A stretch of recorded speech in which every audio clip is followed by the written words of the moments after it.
Okay, so I've been wanting to get one of like the Lionel operating cars, and I started looking at these old milk cars, right?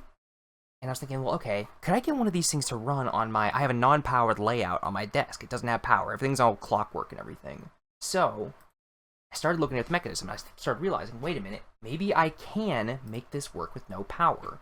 If I could say, get rid of this solenoid, just throw it in the fucking bin, put a pin on the other end of this little rod here, because I know that comes out separately. I should be able to drill that, put a pin through it so it can't go out this way, keep that as like a button there, keep that linkage, extend this out this way, drill a hole through the bodywork, and basically put a button on this end here. So you could actuate the whole thing manually.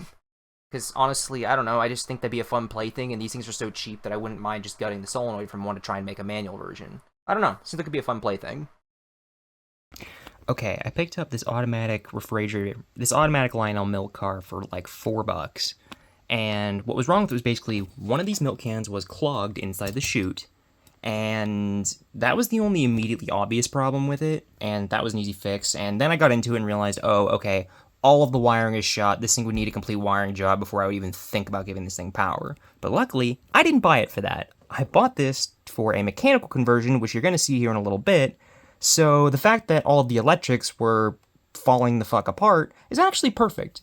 So essentially right now what I'm doing is I am uncoiling this coil, because I don't really feel like cutting the whole thing off right now. Excuse me, do you mind? I don't really feel like cutting this thing off separately from the bracket, so instead I'm unwinding it and just taking it apart to reduce weight because this entire coil is completely useless. Okay, I had to see if I could get this on video because this is incredibly satisfying. Watch this.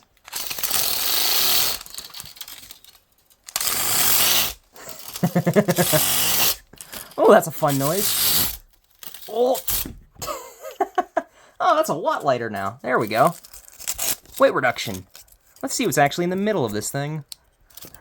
I'm very curious. What is in the middle of a solenoid from the 1950s? It's paper. I don't know what I was expecting. Can I get this last little bit of paper off? Come on. Come on. There we go. That's one stripped solenoid, and all I want is that little tube right there. Little tube right, camera. There we go. Yeah, this is what we want.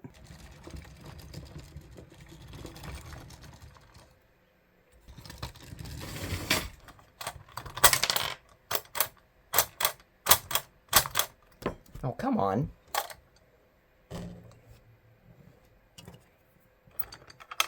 Feeds like shit. Alright, let's try it again.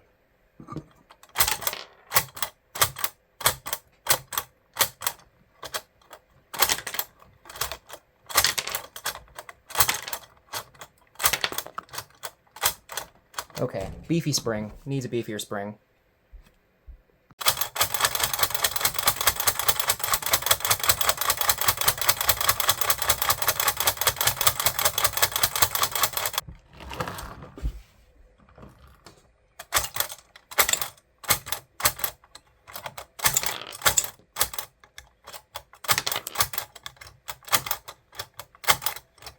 Is that all of them? Oh, that is all of them, right? Oh dear.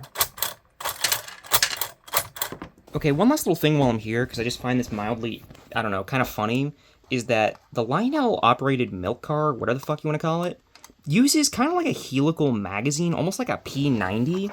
You put your shots in over here in a very specific direction, and they have to be this shape here so they feed properly, much like the P90. They're not just cylinders. But it drops in there sideways, comes down here, and it actually drops down and rotates inside there. It's just like a P90 magazine. I don't know, I just thought that was really, I don't know, interesting and, I don't know, weirdly complicated for something like this. It's not what I would expect in this application, but honestly, it kind of makes sense now that I'm looking at it. Let me see if I can hold this door open and actuate it at the same time so you can see what's going on in here.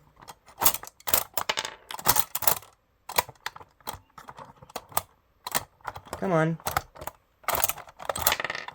That is interesting. So yeah, they really do just drop down like that. Oh, that is neat. Yeah, they really do come down at a 90-degree angle. It's just like a P90 magazine. That is interesting. Alright, last demo. Let's load her up.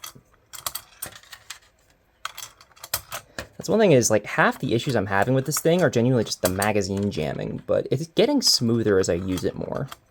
I might see if I can maybe slip some kind of oil in there. Alright, last test. Let's see if she works. Damn you.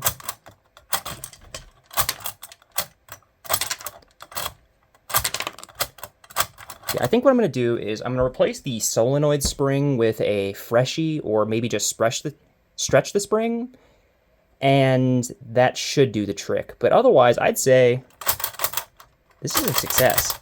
Wow, that's really fun.